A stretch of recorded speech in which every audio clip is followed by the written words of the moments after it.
We've got a star-studded lineup this afternoon for our first podcast together. We've got a healthcare and technology brain trust all in one room together, so it's so great to see you guys.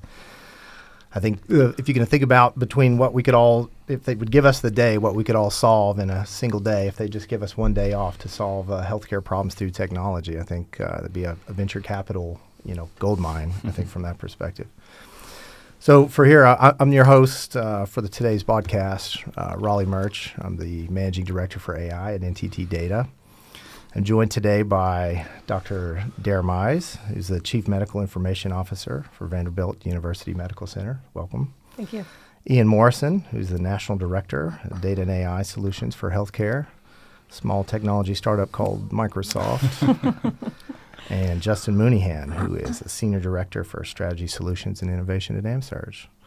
So welcome, everybody. It's had a good day so far. Great day. So Thanks, Raleigh. Good. Quite a unique experience.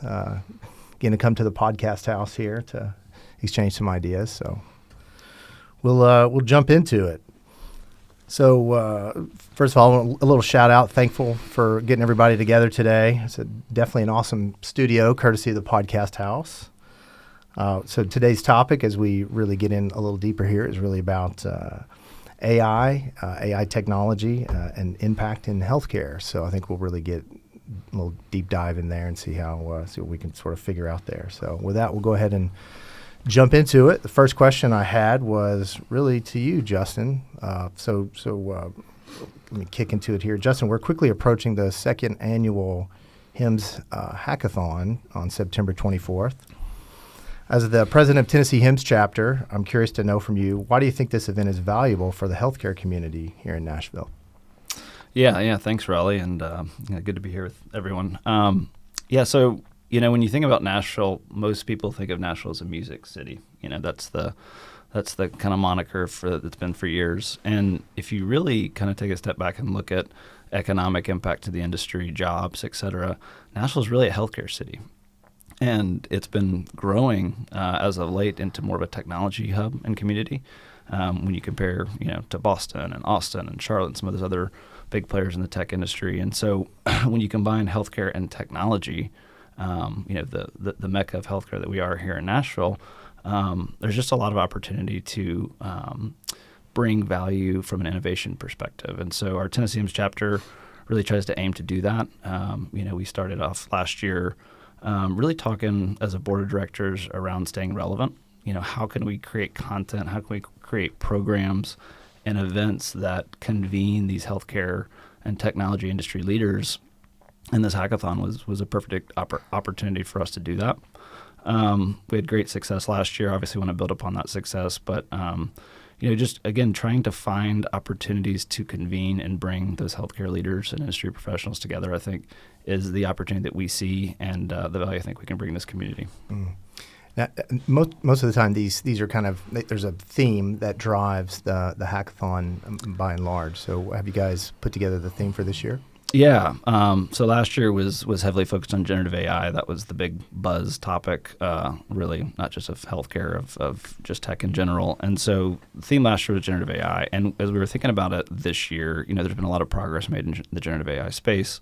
Everyone kind of gets it and the value that it can bring in a lot of different use cases. And so thinking of leveling up, the hackathon this year was like, well, let's just be more generic around AI. Like, what AI solutions are out there? Because you have a multitude of AI modalities that you can deploy and build solutions for healthcare. So we kind of dropped the generative AI, left it a little bit more broad, and really we're still focusing on creating solutions for provider service organizations, but really with a focus this year on nurses. Nurses, as we kind of discussed internally, they're the lifeblood in a large part to the healthcare industry. They have a lot of challenges. There's workforce burnout in the nursing, nursing side of things, and so if we can create solutions, novel solutions, or building upon solutions that are just new to the market, I think we can really bend the curve on some of those burnout experiences they have and increase efficiency, workflows. And I think when you do that, it'll impact the front office staff, the back office staff, the physicians, and collectively the system as a whole. So that's really the aim and the hope for this year, and we're definitely looking forward to it. Yeah, definitely looking forward to it. I think almost everyone in this room will be a participant in some form or fashion. So I'm looking forward to seeing what we can do with this year's cohort and see what comes out of that. So that'll be good. Definitely. So the next one actually is for you, Ian. So Ian, you're the National Director for AI and Healthcare at Microsoft. How is Microsoft actually thinking about their service portfolio and roadmap to support patterns and practices within AI in healthcare? Yeah, great question. So, as you know, Microsoft is a platform company. We make everything from Office to Windows to Azure and Dynamics and so many different technologies. But healthcare is a very, very unique industry for us and a very important one, one that we're investing tens of billions of dollars in terms of engineering and research and really aspiring to make a big difference in healthcare. So if I think about some of the things that we're doing, there's kind of three main areas within AI as we think about impact to healthcare. The first, and this is a very broad one, is the emergence of the era of the Copilot. If you use any Microsoft technologies, you've probably seen Copilots start to emerge. And these are going to have very general capabilities, whether you're using Outlook or something like that. But also, we're actually starting to apply these copilots in deeper platform technologies like Power BI or the data platform services that we deliver in Fabric and SQL Server. So really, I think this is going to help us apply AI and do analytics much easier in a healthcare setting, and it's going to enable people that don't have data science skills, as an example, to be able to do really powerful things with healthcare analytics. So very excited about that. The second big area is with our acquisition of Nuance. Nuance has become, I would say, the industry standard of natural language processing and ambient scribes in a clinical setting. We've had tremendous success here with early adopters in hospitals, physicians, and practicing, doctors using this in a visit, right, and being able to simply view the patient eyes on eyes and have the entire encounter transcribed automatically and then reviewed, obviously, by a human before it goes into the clinical record. Lots of advancements coming here, things in radiology and specific solutions that we're actually developing for nursing that we're very, very excited about. And then the third, I would say, are some of the bespoke AI solutions that healthcare organizations are building on the Microsoft platform. We've got some tremendous partnerships here with OpenAI and other AI vendors. We're also building our own models that can be used in healthcare settings with very specific training. And the thing that I'm really excited about is that our engineering teams are actually developing specific safeguards that healthcare organizations can use to detect hallucinations and ensure that clinical diagnosis and coding and other things that are so essential for safety in application of generative AI are maintained as healthcare organizations are taking steps forward. So, three big areas, tremendous investment, something that we're very, very serious about. Really excited to hear about some of the domain models that they're building. When you think about maturity, how far along are you at Microsoft, and/or how could someone start to get access to maybe some of the early previews for some of the models that are available? Yeah, it's moving fast. I mean, it's hard to believe we're only really in year 2 of all of this in terms of applying generative AI specifically. But to your point earlier, AI has been around for a long, long time. And, so one of the things a lot of our researchers are doing is applying chaining techniques, right? So how do we take traditional machine learning models that are proven highly effective and couple the outputs or even the inputs with generative AI? And so, this chaining of different techniques leads us to some really amazing things. And then on the forefront, really, of the innovation, we are partnering with some organizations like Providence Health out west and Mass General Brigham and others to build very specific models based on their patient data. And we're seeing some great work there around cancer research and radiology that's starting to make its way into production. Mm-hmm. I had a follow-up. I was thinking about engagement and kind of removing the barrier to entry for risk for customers. Do you have any funding programs or anything that's available with For sure. And, I think, barriers to entry, right? Like we have done some really great industry partnerships, as an example, with Epic. So a lot of our healthcare systems are going to be able to take advantage of things like OpenAI capabilities and Nuance capabilities directly from Epic. But when they're ready to start building their own, certainly Microsoft has a lot of funding and investments and partners that we work with to help our customers move quickly. Awesome. Thanks, Ian. So got one for you, Dr. Mize. So Dara, Vanderbilt University Medical Center, no doubt about it, is a prestigious medical institution here in Nashville.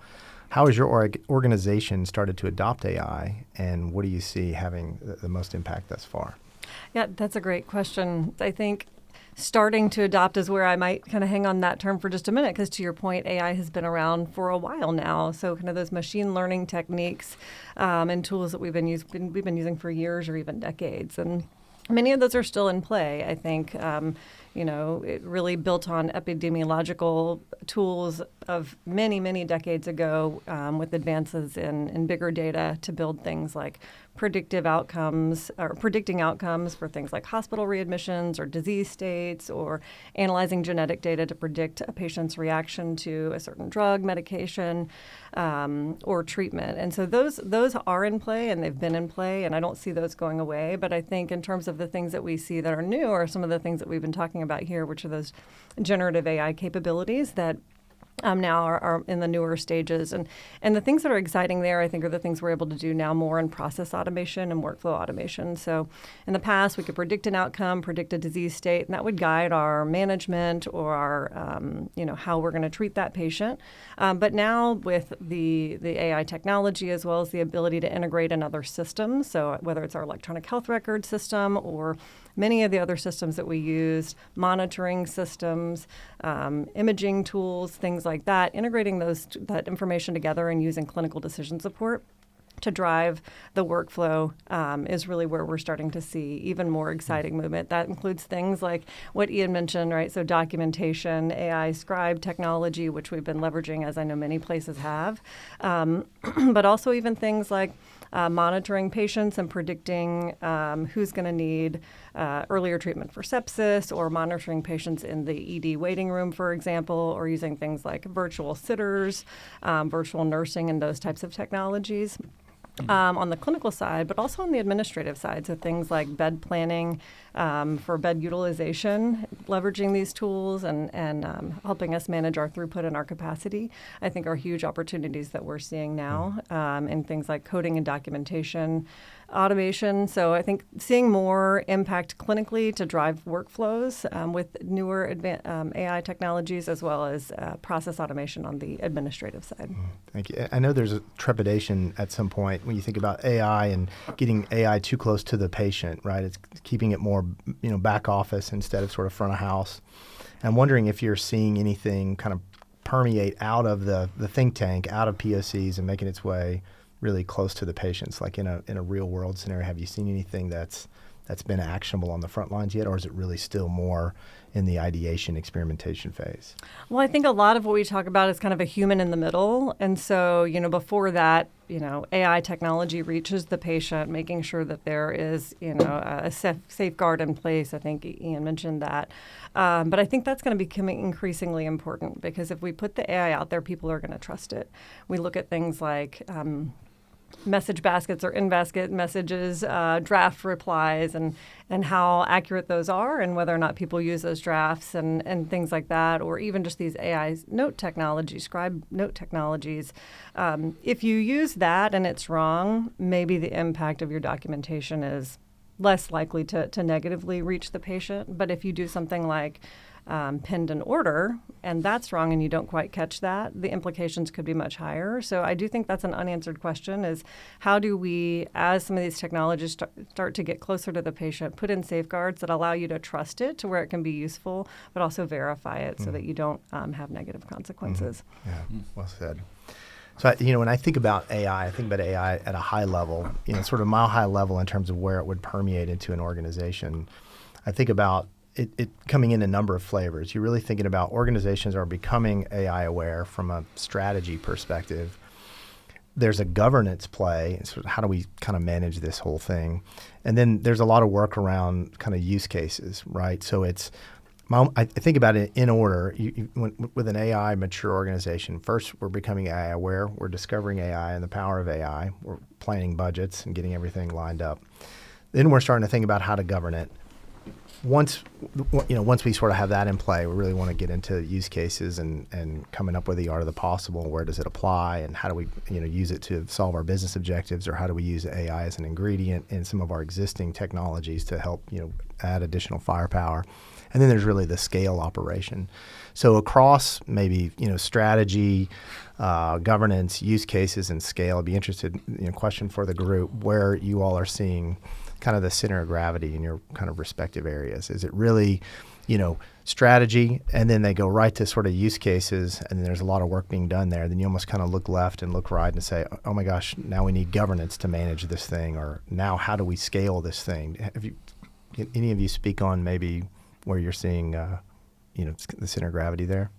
Yeah, I mean, I can start. From an AMSURG perspective, we're really in the strategy formulation stage. The surgery center space has historically been pretty fragmented, technologically speaking, and so when you have fragmented technology systems, the data in those systems is also fragmented. And so I think we have a lot of appetite from our physician partners, from our corporate staff that want to use Copilot and they want to use these newer AI technologies. But what we're really focused on is getting our data foundation in place. I think if you don't get that right, you're going to have more of these hallucinations or these issues with the data, which then leads to mistrust, which then leads to lack of adoption, et cetera, et cetera. And so we've got a pretty concerted effort to get our master data management program and governance model in place.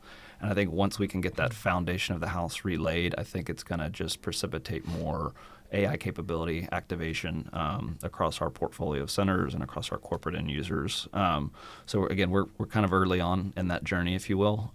We're starting to think about governance a little bit as well, policy creation. I think those have been some conversations. Obviously, security is hugely important as well as we think about those policies and safeguards we want to put in place. But speaking, again, for our organization in particular, that's kind of where we're at. Mm-hmm. Yeah, that definitely resonates, Justin. So my team and I work with, I would say, about 140 or so health systems across the country. And, there's probably 5 to 10% that are really on the leading edge. They have done a lot of the work that you're describing to unify their data across multiple clinical, operational, diagnostic systems, so that they can really have a strong foundation of data and trust in that data to be able to do some of the great things that Dara and others are doing across the country. But I would say the majority of our time is exactly that. It's helping them reconcile different data sources and systems. I was listening to a chief transformation officer for a Midwestern health system last week, and he said when they started their journey about 3 years ago, they had 4,000 software systems in the hospital network that were completely disconnected, many of them not even integrated with the EHR. Wow. And so, you think about just stepping through and wading through all of that, there's some really, really high-value data there, especially now that we have these very powerful algorithms. Data that nobody could really parse or decipher or mix, match, or merge in the past. And so, the possibilities are endless, and the power of these new AI models is incredible, but you've got to take those foundational steps of really getting the data state in order. The other thing that I love doing and I think is really exciting is the strategy piece. I find a lot of times, especially last year, maybe a little bit less so this year, but organizations were so excited about the promise of generative AI that they were all over the place. Literally every idea became the next great idea. And it was a lot of organizations were kind of tripping over themselves. And at the same time, there was all this innovation excitement, but the boards of directors were saying, we need to do something now. We need to differentiate our health system immediately. And it felt like this space race, like everybody was trying to one up each other. And so I think just going back to basics and connecting everything back to organizational mission and strategy. For a lot of organizations, sure, that's going to be addressing clinician burnout. It's going to be enhancing patient experience. It's going to be creating better operational efficiency. But unless those things have a direct correlation back to those organizational imperatives and an associated ROI and relative risk, it's really hard to prioritize and it's hard to make progress. I think one thing that's interesting is oftentimes you'll have organizations, maybe they have some budget allocated to do something innovative and do something within generative AI or AI at large, and then we find out that there's a data problem, right? There's a data kind of barrier to entry that needs to happen. And one of the things that's interesting is you can actually use AI and generative AI to help get your data back in shape, right? Whether it's, bringing unstructured data into structured, formats, or, any number of creating synthetic data to pair maybe fragmented data and even resolve, data that's not maybe in a correct form or broken. And so that's, we find opportunity in projects that kind of help enable the platform before you can then get into really maybe some of the more sexier stuff. So yeah, a quick comment on that, Raleigh, because I think it's a great point, and it's something that as we're formulating our strategy around, you need to relay the foundation of the house, and then you put the walls and the roof, using that metaphor. But things are moving so fast in this technology age we're living in with AI and with all these other advanced technology tools that we're trying to figure out how do we skip a step, in a safe, obvious way, but how do we jump to the next step or two by leveraging tools like you said, AI, to help master our data and things like that can accelerate us getting to value creation with some of these use cases. I think there are tools out there. I think there are capabilities and companies out there that are solving this. And so that's something we're starting to look at. What does that roadmap need to look like that we can bend that curve to get to where we want to be? So yeah, it's well said. We've got another one here for the group. So what do you think the biggest thing that's changed with healthcare adoption of AI in the last year, just at large? What's changed about the day in the life? I'd say generative AI. I mean, I think that's gotten everybody talking about it. And I mean, I think colleagues, patients, family members, folks that really weren't that familiar with this technology leading up to that, even though, again, we've had AI in place for decades, now have a renewed interest or a new interest. And so to me, I think it's exciting. They're aware of it, asking a lot of good questions that I think we have not always asked ourselves, that start to think about ethical considerations and some of the bias that can come into play with these algorithms. So I think that's been one big change. Yeah. Yeah, and I think the cool thing that's happened this year is that things are coming into production, right? The reality is starting to happen. Rewind a year ago, it was early experimentation. It was, very polar, like this is going to destroy the world or this is the savior. And now it's starting to sort of settle out. And, Gartner, I think, talks about we're in the trough of disillusionment. But I honestly disagree with that in a pretty big way in healthcare. And I think the promise is there, and the use cases are starting to reach production. I'll give you one example. So there's one health system, actually two that I'm aware of now that are doing this, where they've used generative AI to assist with emergency department to inpatient handoff. And so patient comes into the ED, fast and furious. A lot of things happen really quick. The data's in different systems, and many times, sometimes even handwritten. And so this particular system was finding that when they were doing the handoff from the ED to inpatient setting, it was taking nurses and nurse managers about 60 minutes per handoff. And so what they're actually doing is they're using generative AI to do all the summarization, enabling that clinical decision support, and they've shrunk that down to about 5 minutes. Now that's 55 minutes per intake, per nurse, per patient, right? Like that's real value. And the thing that I love about this, and this is why I'm really excited that the focus is about nursing this year for the hackathon, is I talked to the chief nursing officer for this organization. And I said, it's so impressive the work that you're doing where your nurse leaders are sitting next to people from Microsoft and you're doing hackathons and you're building things. And I said, your nurses must see that. They must see that you're innovating on their behalf. And she kind of winked at me and she's like, exactly. You're like, that's the magic, right? And they actually told us a story where they had a nurse manager. She'd been there for over 30 years, burned out, just ready to retire. And she saw this handoff solution and said, this is so cool. I want to stay here for another 10 years. Whoa. Wow. And like you hear those stories and the impact, like I'm getting chills. Like it's just so cool that we can make such an real impact on the healthcare industry with these types of solutions. Yeah, that's real. That's real. All right, so I've got another one kind of for the group at large. If you had a magic wand to up-level the healthcare industry from an AI capabilities perspective, what area do you think needs the most assistance today? What area do you feel like is the most underserved and could really use an AI uplift? Any perspectives? Besides fixing reimbursement rates? Right. Are you guys working on that? Is that your fourth? I wish. Probably on some level. We have no real magic wands, unfortunately. I mean, I'll maybe start. I mean, I think, I kind of touched on this earlier where I see a lot of haves and have-nots right now. And I joked about reimbursement, but, margins are thin. A lot of organizations are finding it really hard to invest in technology innovation and doing all of the work that it takes to be successful here.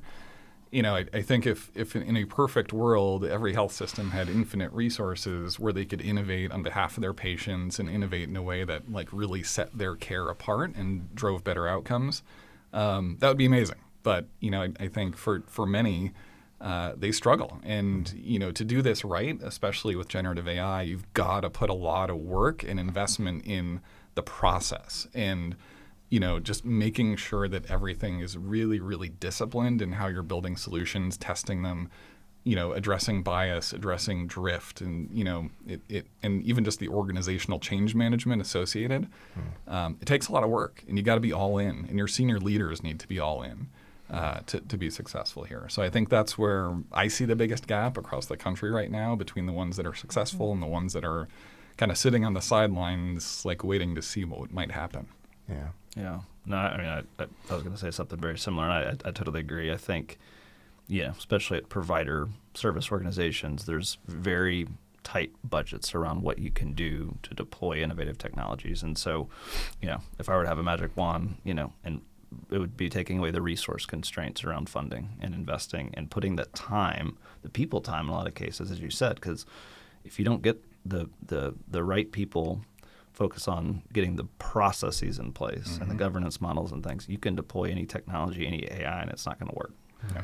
And so I think that's something peers in the industry that I talk to outside of AMSURG, that's the number one thing that they struggle with is getting that funding to do that work. They've got a lot of great ideas, a lot of really good use cases that can move the needle in a lot of ways, but it's the funding resources and the people resources to actually execute. Yeah, that's a good one. Yeah, Dr. Mize, I'd love to hear your perspective. The hackathon this year is focused at provider service organizations and specifically nurses, and what solutions could be built that really, would solve some of those nursing workforce pains. Do you have any suggested use cases that would be high value that you think might be good for potential teams to submit their use cases for and build solutions on? Yeah, I mean, definitely the first one that comes to mind is documentation, simply because we know that's one of the ways that our nurses spend so much of our time. At Vanderbilt, we have amazing nursing informatics teams that have actually made that. Our nurses spend less time documenting than most healthcare systems because of the work they've done with that tooling, but not just the interaction with the patient, but follow-up conversations that they have with patients, discussions about medication side effects and those types of teaching activities. That is so much of what, in particularly in an inpatient setting, our nursing teams are doing. So that's one. I mean, other things are in more of an ambulatory setting. They're often engaging with patients back and forth on different questions that patients have, maybe about a medication or a treatment plan or a follow-up to a visit. And so if there's tools and technologies that can help enable our nurses to handle those questions more efficiently and more confidently, those are the first couple of things that come to mind from a nursing perspective. Yeah, and I was having a conversation with our chief nursing officer last week, actually, and she definitely talked about those items, right? Anything related to workflow that just reduces clicks, reduces burden, top of mind for sure. Two other areas she mentioned. One was around competency and orientation. And so we're seeing this big generational shift among nursing, and we sort of had this bubble of agency and travel nursing during COVID. So how do we not only try to retain the staff that we have, but, as new nurses are coming in, how do we make sure that they're trained in standards of care and that we're not introducing more clinical variation as we're seeing more and more turnover of the workforce? That's a great point. You know, the other was around just well-being, just mental health, and detecting and preventing burnout, and whether scheduling optimization or just more flexibility for nurses to accommodate their lives. Yeah, those are great opportunities. Yeah, that could include their own scheduling or how you manage the population of patients that need to be seen, right? So the complexity of the patients, which nurse takes care of them, I could see that going a couple different ways. Yep. So one of the cool things about generative AI, I think, is that it has catalyzed innovation everywhere. So how do you connect with your doctors and nurses and clinicians, everybody who's out there, and source the ideas? But then also, how do you sort of whittle them down to the ones that you put priority focus on? That's a great question. So the two questions are, how do we connect with them to source ideas, and how do we whittle them down? We've built many channels to try to make sure we engage with our workforce. I mean, we've got almost 40,000-ish people at our organization, depending on how you count that number. And fortunately, my team, our clinical informatics team, has footprint in many of our departments, our academic and clinical departments. So we try to keep our finger on the pulse of what's, the conversations that are happening from a clinician perspective. I mentioned our nursing informatics team, who really tries to do the same thing from a nursing perspective. And I think that's one way that we, try to source pain points, but not just reactively, but also proactively, try to identify those things that we think could be tools to help solve a problem before our customers even thought about it. That's our best case scenario. Our worst case scenario is that we're reactive to the things that are already bugging them.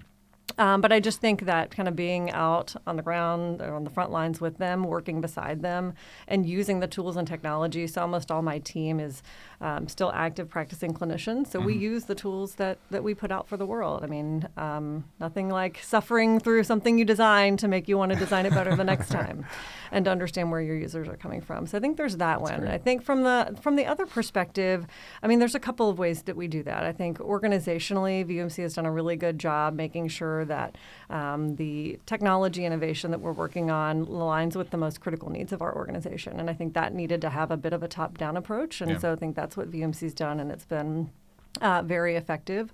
But that doesn't mean that we also don't want to hear, again, from the users who are experiencing pain, because sometimes the things that are most important to them are not those really big projects that are the enterprise priorities. And so there's always a balance there of, can we hear about these pain points from our end users, design and develop innovative solutions around them, and either tie them to an institutional initiative like well-being or some of these other priorities, volume and throughput management, financial management, things like that. And oftentimes we're able to build that connection, and that's kind of part of our job, is to say, yeah, this looks like a documentation tool, but let me talk about the other ways that you get some return on investment from that, and try to align it with a priority.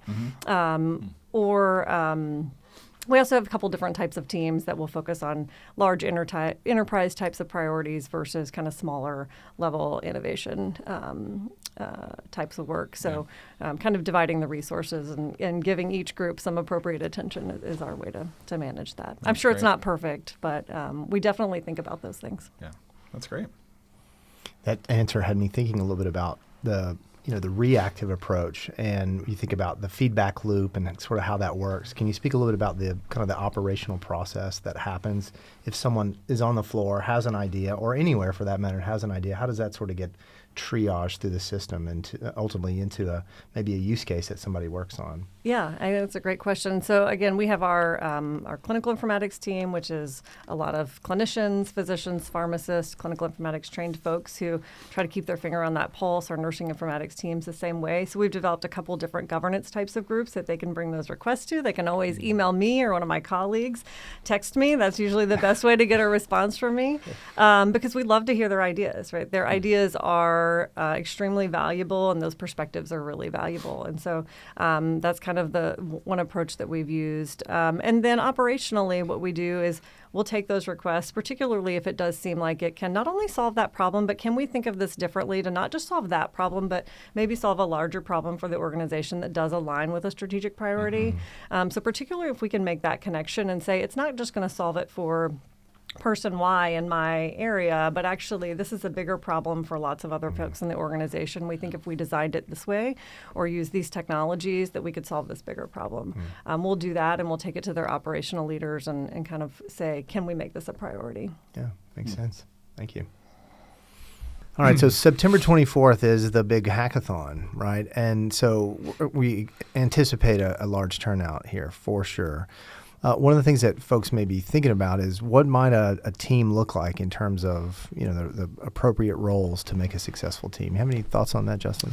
Yeah, no, I think it's definitely a fair question. I think in some cases it's going to depend on the use case, right? But I think for the most part, having a good multidisciplinary team around, probably someone that has some kind of nursing expertise within your organization would be nice, or someone that is close to it, that understands the true problem that is trying to be solved, right?